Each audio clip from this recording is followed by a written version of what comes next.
प्रश्नावली 10.2 का 11 सवाल क्या बोलता है? सिद्ध कीजिए कि किसी वृत्त के परिगत समांतर चतुर्भुज समचतुर्भुज होता है। देखो एक वृत्त बनाओ, समांतर चतुर्भुज बनाओ, ऐसा कुछ हुआ, ऐसा कुछ हुआ, ये ऐसा कुछ होगा, ऐसा कुछ, ठीक है। ये है भाई, मान लेते हैं, ठीक है। इसका नामकरण कर देते हैं ए बी सी डी, और इसके जो ये पॉइंट है इनको दे दो कुछ भी, जैसे पी क्यू आर से बोल दो। समझ में आया? देखो समांतर चतुर्भुज है तो समांतर चतुर्भुज की पहले प्रॉपर्टी बतानी चाहिए आपको। दूसरा जो नियम लगेगा इसमें वो स्पर्श रेखाएं वाला लगेगा। तीसरी चीज समचतुर्भुज बताना चाहिए आपको क्या होता है, ठीक है। समचतुर्भुज उस चतुर्भुज को बोलते हैं जिसकी चारों भुजाएं क्या होती हैं? बराबर होती है। समझ में आया? चारों भुजाएं क्या होंगी? बराबर होती है। समचतुर्भुज एंगल से लेना देना नहीं होता है, ठीक है। भुजाएं क्लियर होनी चाहिए। समांतर चतुर्भुज बोलते हैं जिसके आमने सामने की भुजाएं समांतर होती हैं, बराबर होती है। क्लियर है? तो आपको क्या दिया हुआ है इसमें? सिद्ध कीजिए कि किसी वृत्त के परिगत समांतर चतुर्भुज समचतुर्भुज है। तो इसका मतलब आपको जो दिया है अभी, वो दिया है वृत्त दिया है, उसके चारों ओर एक समांतर चतुर्भुज बना हुआ, ये दिया हुआ है, ठीक है। तो इसका मतलब समांतर चतुर्भुज की प्रॉपर्टी लगाओगे और समचतुर्भुज सिद्ध करोगे। क्लियर है? चारों भुजाएं बराबर सिद्ध करोगे, तो दिया है लिखोगे, क्या दिया है आपको? तो समांतर चतुर्भुज की जो प्रॉपर्टी होती है, ए बी बराबर बोल दोगे आप पहले तो, ए बी बराबर डीसी और एडी बराबर बीसी लिखोगे। समांतर चतुर्भुज की भुजाएं बराबर होती है।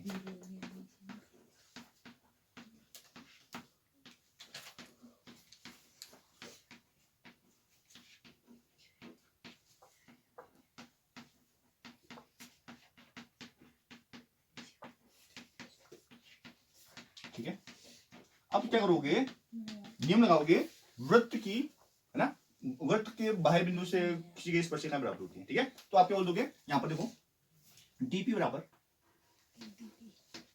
डीएस, ठीक है, कोमा डीपी बराबर डीएस, ठीक है। यहां पर पीसी बराबर क्यूसी, और यहां पर ये बी आर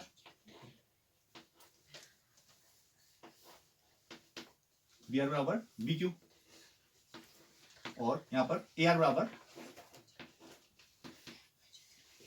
एस। क्लियर था? समझ में नहीं आया? स्पर्शरेखाएं बराबर होती है नहीं होती? तो बोलोगे आप बाह्य बिंदु से किसी की स्पर्शरेखाएं,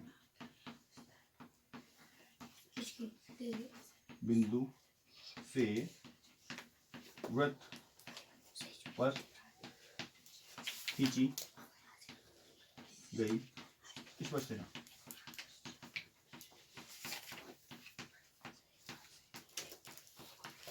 ठीक है, अब देखिए यहां तक तो क्लियर है। अब क्या करोगे? इन स्पर्शरेखाओं ना आप दो तरीके हैं यहाँ पर, ठीक है। दो तरीके ये हैं कि आप या तो किसी भुजा को लेके कर सकते हो या इन स्पर्श रेखाओं को लेके कर सकते हो, ठीक है। जब आप स्पर्श रेखाओं को लेके करोगे तो थोड़ा सा आसान रहेगा आपके लिए। देखो समझते हैं, समीकरण जो है ये वाले पोर्शन तुम इक्वल टू ये वाले पोर्शन कर दो, ठीक है। देखो समझते हैं, देखो डीपी है, डीपी प्लस,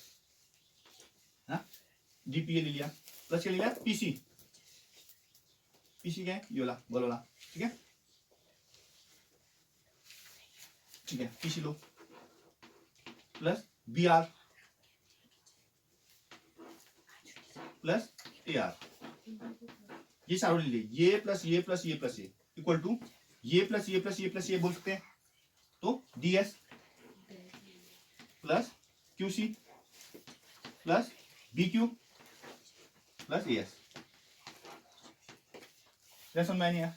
अब देखो डीपी पीसी, डीपी और पीसी क्लियर है, और बी आर और ए आर, बी आर और ए आर, तो ये प्लस ये तो क्या है? डीसी बोल सकते हो इसको, बोल सकते हो plus B R plus A R क्या है? तो B R plus A R क्या बोल दो? ए बी बोल सकते हो। समझ में आया नहीं आया? ये बताओ। अब देखो डीएस और QC, D S Q C. देखो डी एस को एस वाला ले लेते हैं साथ में ना, तो डी एस और ए एस ले लो साथ में। डी एस और ए एस क्या है, ए डी है क्या नहीं बताओ, और बचा हुआ क्यू सी और बी क्यू। हाँ देखो क्यू सी और बी क्यू बी सी, तो समझ में आया नहीं है बताओ, क्लियर है। अब देखो हमको यहाँ पर बताएं, क्या बताएं, समीकरण मान लो, समीकरण 1 समीकरण 2, इस पूरे को समीकरण 3 बोलो। यहाँ पर लिखना समीकरण 3 से है ना, ये चीज जो आई है समीकरण 3 के जोड़ने पर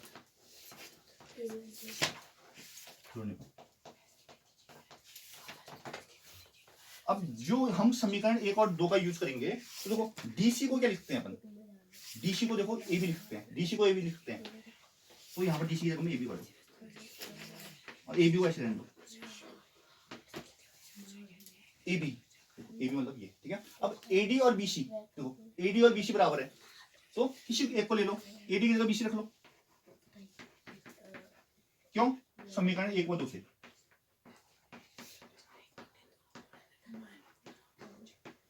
समझ में आया, A B plus A B 2ab हो गया, और बीसी प्लस बीसी 2bc हो गया, 2 से हो गया 2 कैंसिल, ए बी बराबर क्या आ गया, देखो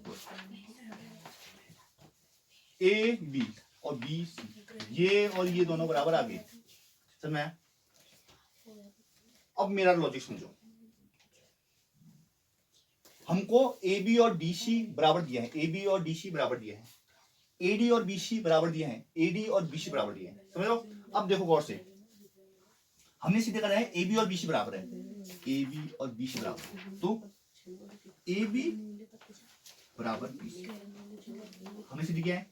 अब देखना ए बी इसके बराबर है, ए बी डीसी के बराबर है, तो डीसी हो जाएगा, वो नहीं होगा बताओ, और बीसी इसके बराबर है, बीसी एडी के बराबर है, ठीक है नहीं है, तो चारों बराबर हो गए नहीं हुए, A B B C, A B B C है ना, फिर डी सी डी सी और एडी, चारों बराबर हुए नहीं हुए, किससे, समीकरण 1 और 2 से। समीकरण 1 और 2 की वैल्यू रखी ना इसमें, 1 व 2 से,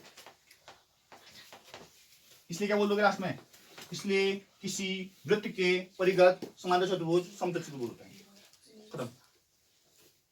आई बात समझ नहीं आए, एक बार और समझा रहा हूँ, ध्यान देना।